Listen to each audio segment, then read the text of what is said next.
Hej og velkommen til GRTV. Vi står i dag ude Ubisoft ude i Herlev, og det er fordi vi skal kigge nærmere på det tredje Prince of Persia-spil, som indtil videre hedder Prince of Persia 3.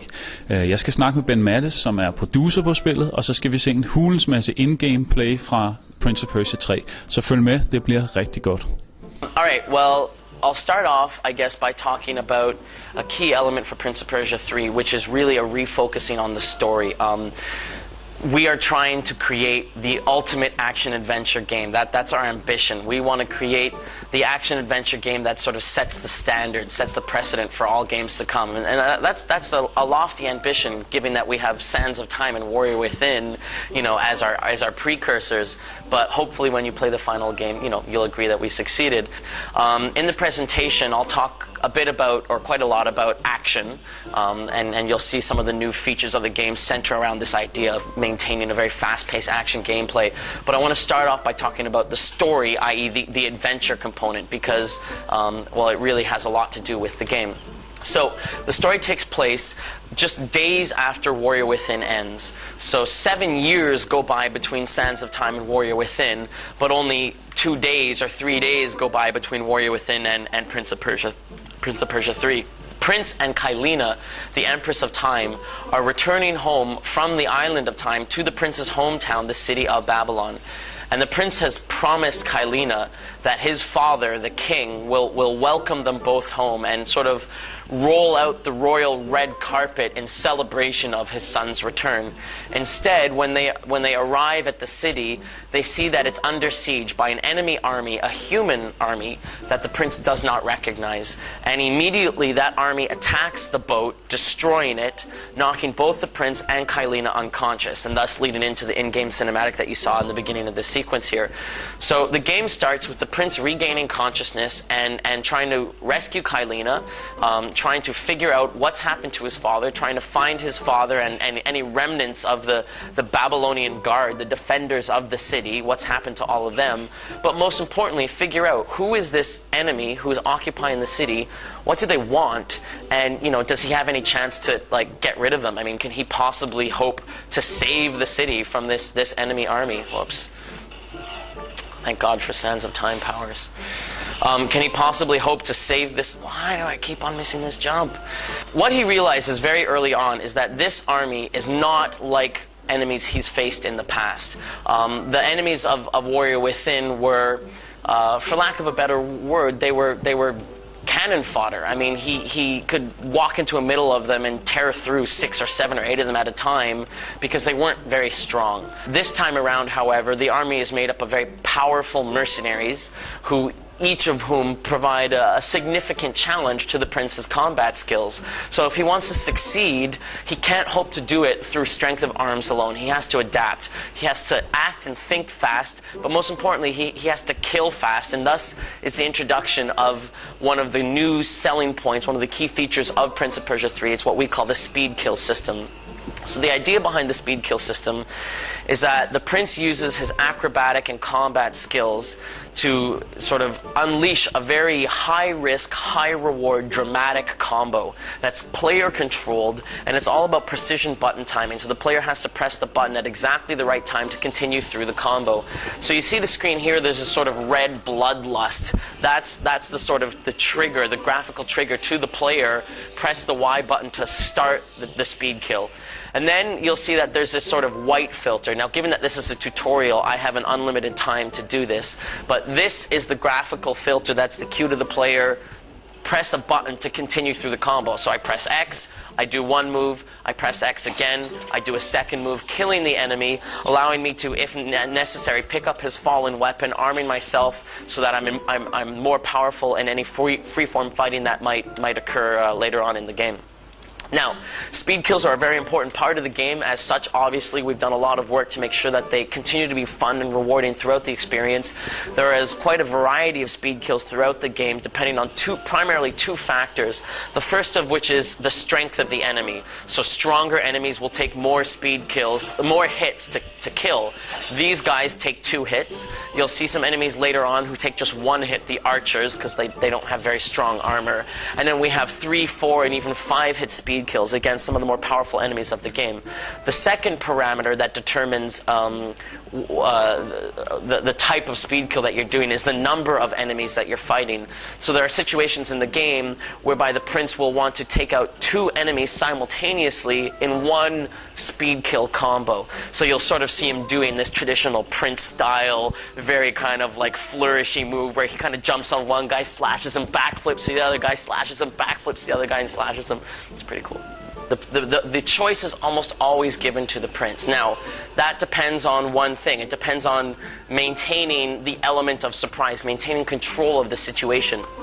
If you lose that control, or if you're never given the opportunity to have that control because the guard is just kind of standing there staring right at you and there's no way to kind of figure out a way you can work around him or whatever, then obviously you're going to have to do freeform. But as long as you are undetected, the choice remains in the player's control. The player has that choice. Do I want to just jump in there and pull out my blades and go in swinging, or do I want to try the more sort of dramatic, higher risk but maybe higher reward speed kill system? So for example, just here's a situation where that opportunity is it's scripted in this sequence so as to not give you that ability. In the final game it won't be, but we want players to have to do a freeform fighting here in order to be able to do the tutorial. So just so you know why that's happened. Now, the freeform fighting system as it exists for the Prince is the same as in Warrior Within. It's the same set of moves. It's the same sort of ability for the player to kind of creatively choose, just not only in terms of which buttons they press, what sort of combo they unleash, but also in terms of how they interact with the level environment in order to do different moves. So you can still kind of wall run up, flip backwards, slashing at your enemies, etc.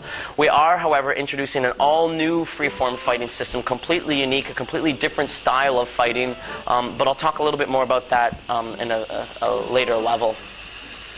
I'll mention now the artistic direction and the environment of the game. I think it's an important point to sort of reinforce the fact that amongst several other elements that we are drawing inspiration from Sands of Time, the artistic direction is inspired by the lighter artistic direction of Sands of Time. And it makes sense for 2 reasons. The first being that this is a return to a Persian environment, whereas Warrior Within was sort of underground, cavernous, dark, island sort of stuff. Here he's in the city of Babylon, so it's a Persian environment, a Persian city. And this is a point that I'll make a couple of other times in the presentation, which is in creating Prince of Persia 3, we really wanted to take the best of both worlds from Warrior Within and from Sands of Time to make sure that we had as our base for this game the strongest possible elements from the previous games. And so I'll reinforce that a couple of other times in this presentation. The second thing I want to talk about in terms of just sort of artistic direction and generally the environment of the game is the setting of the city itself. You'll see this in a lot of instances, but just pointed your attention here to the fact that, I mean, this is a city under siege. There's flaming cannonballs, there's destroyed buildings, rubble everywhere. Later on in the game, you'll see sort of human bodies just like littering the levels. You know, the sort of corpses of the civilian guard basically just riddled with arrows as they were attacked and killed by this attacking army. And also, if you listen to the ambient audio in this section, but also in other elements of the game, there are audio cues, reminders of the fact that this is a city under siege, that you know, kind of just over on the other side of the wall, there might be like a huge battle being raged. And all of this is to really reinforce and remind to the player, that while the prince has his own sort of narrow-minded and almost selfish goals initially, i.e. rescue Kylina, figure out what's happened to his dad, find out who this enemy army is. It's kind of small picture. It's sort of like he's basically thinking about himself, which is an element of selfishness we've seen in the prince in the past. There's a bigger picture here. The fact of the matter is his people, the civilians of Babylon, the people whom he is supposed to rule one day, are being ruthlessly oppressed by this enemy army and basically just devastated by this army. And if he wants to evolve into the sort of epic hero that we all sort of expect him to become, he has to start thinking about the bigger picture. He has to start putting his people's needs first. So obviously in this section I just finished playing, you can tell that the graphics aren't even there. I was just showing you I used that to just sort of re-communicate the idea that the speed kills are not about sort of hiding in the shadows. I mean, in certain elements it's about kind of arriving behind your enemy before they have a chance to react, but in other elements that you'll see in that sequence where I sort of ran along the wall and then dropped down on the guard, and also in an element you'll see in another level I'm going to demonstrate, it's a kind of clear communicator of the fact that a lot of the speed kills in the game don't depend on the prince's ability to sneak and hide, but more on his ability to use his acrobatic skills, put them to good use, to arrive at the doorstep of the enemy, if you will, arrive at the enemy's feet before they have a chance to react, thus unleashing his combat skills and the speed kill, and killing them, you know, before they have a chance to sort of regain control of the situation, before they have a chance to react. Now, of course, the platforming elements that made Prince of Persia sort of the game it is have all made a return. So wall runs, vertical rebounds, climbing, shimmying, all of that stuff has made a return. We are introducing several new platforming elements, and I'll point those out as I introduce them into the game. One key emotion that we are trying to strongly communicate in this game, and we really want players to sort of feel, is the emotion of being hunted, the sort of sensation of being chased, of being hunted, and basically always on your guard, always on the go. Basically, what we have in this game is one man against an entire army, but we're not, I mean, we don't want the player necessarily to feel like, you know, Rambo, where there's almost no challenge. It's like there's no question in his mind that he's going to kill this entire army and not even break a sweat. And the fact of the matter is, this army has one goal: capturing and killing him. That's why they're there. We want to reinforce that sensation of being on the run, of being chased, of being pursued, and this gameplay mechanic of the chariot race serves two purposes. The first is that it serves to sort of break up a little bit the platforming element of the game, to offer just a little bit of a break from the platforming and the action to the player, so that hopefully when they the next time they do a platforming level, it'll sort of be like, oh yeah, you know, cool, like I just tried something new and now I'm back to the kind of traditional Prince of Persia experience. But the other objective for it is to, in a single gameplay mechanic, really reinforce that idea of pursuit, of being chased. So he's racing through these city streets, and he's being chased by these guys on chariot, and he's being chased by these guys who try to jump up on the chariot and throw them to the ground. So we tried to create this one little gameplay mechanic that would kind of embody that entire message of the game, which is the sensation of being hunted and pursued. Okay, so now the prince has made it into the city streets, and he is starting off here in the lower city, and he's, as you'll see in the next couple of minutes, working his way up. And what I want to talk about during this component is, again, the artistic direction of the game, and in particular what we are trying to communicate in the city. Prince of Persia has never been about historical accuracy. We're not trying to claim that this is what Babylon looked like.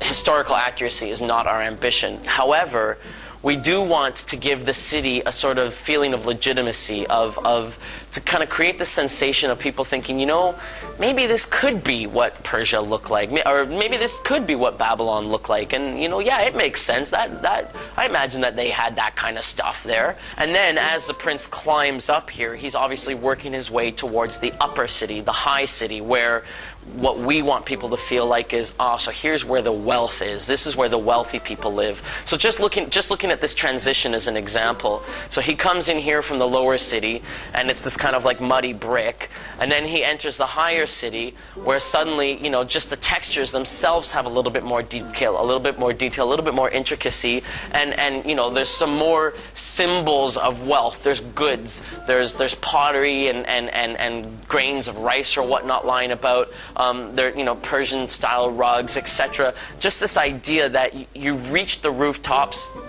This is where the wealthy live, and it's just that little. It's one of those little touches that we're aspiring towards.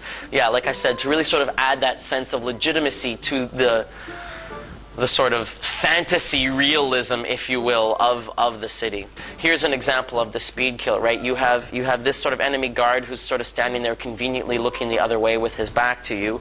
And then as a player, you sort of put in, you're kind of adding the formula together. Okay, well, the prince can do a wall run, and then this little object here allows him to do a diagonal rebound, which will kind of position him just perfectly right behind that enemy guard. So it's not about kind of sneaking up behind him and quietly reaching up and slitting his neck. It's about using the prince's acrobatic skills to launch himself dramatically at an enemy, killing him in a very dramatic way, regaining control of the situation, picking up the secondary weapon if I want, and then choosing whether I want to speed kill this other guard who didn't happen to hear me, or going in with the freeform fighting.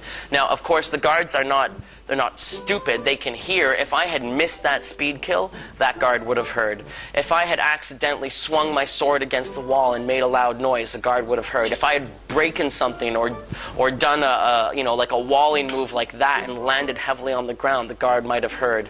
Now, so what happens here is the following. This object here is called a sand gate.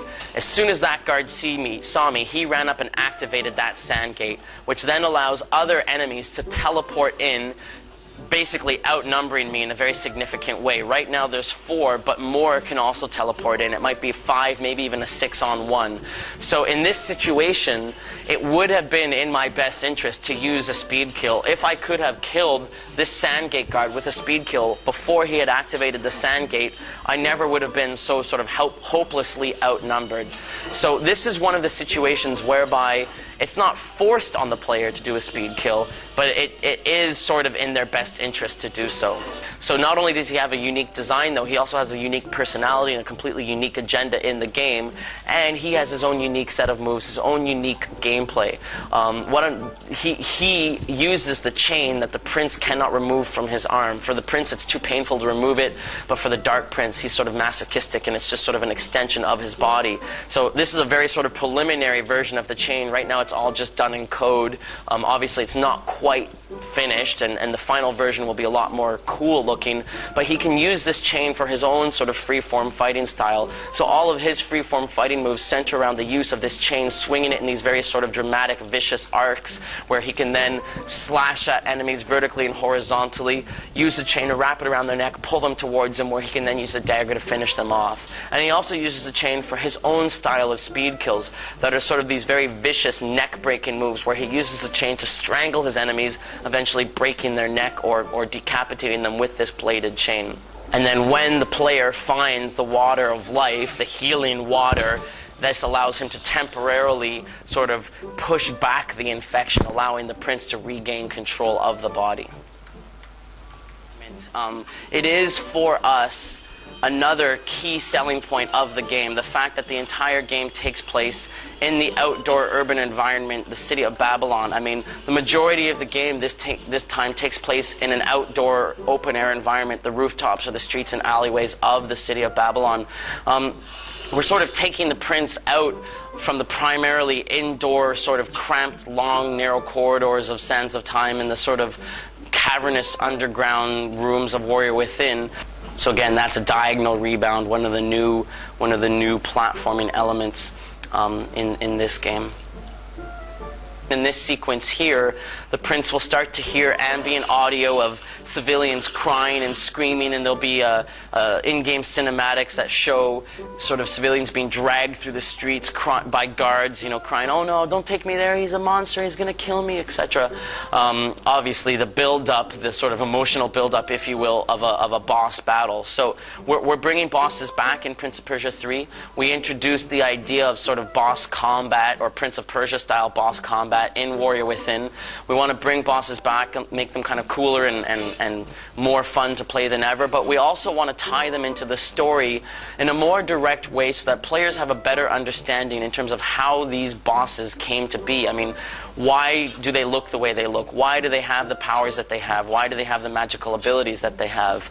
So what we're doing is tying them into the story in a very direct way.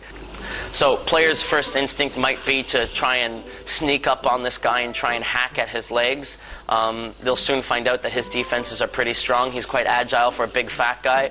He'll simply toss the prince away. So they're going to have to find another strategy. And you know, if they know what they're doing, they may figure out the pattern on their own. But if they don't, we have a little ace up our sleeve, which is the Dark Prince. I want to talk a little about the first one. Was just like really nice, sun and palaces, and it was really magical. And then the second one was more kind of evanescent video, which you played. And now you're turning back to the first one. But the second one's so better. Wouldn't it just be easier to just say, we found our new audience, this is what we want to do because we're making money this way? Or is there any artistic value in going back to the first one? The decision, I mean, you say that this one is like the first one, and that is true. We are certainly drawing influence from the first one, but we're not only taking influence from the first one. Our sort of strategy this time around is to a certain extent reinvent things again and create the hybrid, that is the marriage of the best elements of both of the first two games to create the base of Prince of Persia 3 that we then add innovations onto. So, I mean, for example, artistic direction, yeah, it's lighter, it's more magical, it's more colorful. That makes sense because of the environment where the game takes place, the city of Babylon. We want to return to the sort of sense of class that Sands of Time had in terms of the dialogue and the humor between the prince and Farah, with the dialogue not just in terms of Prince and Farah, but also in terms of Prince and Dark Prince, and the prince's own dialogue, because we know that the emotional investment, the emotional connection that players had with the characters in Sands of Time was an element that was very positive in that game that some would say was missing from Warrior Within. So we wanted to draw inspiration from that and try and recapture some of that magic. Other things we drew inspiration from in Sands of Time were the sort of musical theme, the style of music in the game. Again, it makes sense given that it's a return to a very Persian environment, that we have a return to a very Persian-inspired music. So we call it epic Persian music, or Persian epic. It's orchestral and very grandiose in scale, but with very Persian influences. So those are all things that we drew inspiration from in Sands of Time. But that's not to say that we've ignored the lessons we learned in Warrior Within, because as you said, Warrior Within must have done something right, because it sold very well. Well, some of the things Warrior Within did very well is presented faster-paced action. I mean, the fact of the matter is, action-adventure marries two genres together, one of which is more popular than the other. Generally speaking, action games sell a little bit better than adventure games. So I really think that we're marrying all of the best elements of the previous games together and then using this sort of new hybrid as the base upon which we're adding the innovations that will hopefully create the opus that wraps up the Sands of Time trilogy with a bang and creates the best game of the series that unifies the fan base. So people who love Sands of Time, they reconnect with that magic, and people who loved Warrior Within get that same sort of sense of empowerment and action. So you have high hopes for this one as being the best of the series? I mean, obviously I'm biased. Obviously, I can't help but hope that this one sells better than either of the previous two did. But I really feel, not even like sales aside, just looking at the game and what we're trying to do, I feel comfortable saying that to me, this is one of the first perfect, I hesitate to use the word, but the perfect marriage of action and adventure. I mean, the fact of the matter is Sands of Time was skewed towards adventure. The action element sort of took a back seat. And I really think we've found that strong union of the two elements that creates a really, really strong action-adventure hybrid. And so for people who are fans of the genre, I hope they'll agree this is the best action-adventure game ever. This is the third game. Yeah. And since the first game came out, we have now God of War, which took everybody back and said, well, what is going on here? How did this come about? Did you have to up the ante in production for this when you saw God of War, or did you just say it's a totally different game? No, not at all. I mean, certainly God of War showed us, wow, okay, so here's a group of guys who they've obviously played previous action adventure games like Sands of Time for sure, and I'm sure they drew influence from Warrior Within and Sands of Time as well. And then they said, you know what, we're going to focus on the action element and just make the most insanely addictive, like just over the top action game that anyone's ever seen. And they did it, man. Those guys made an amazing action game. I love God of War.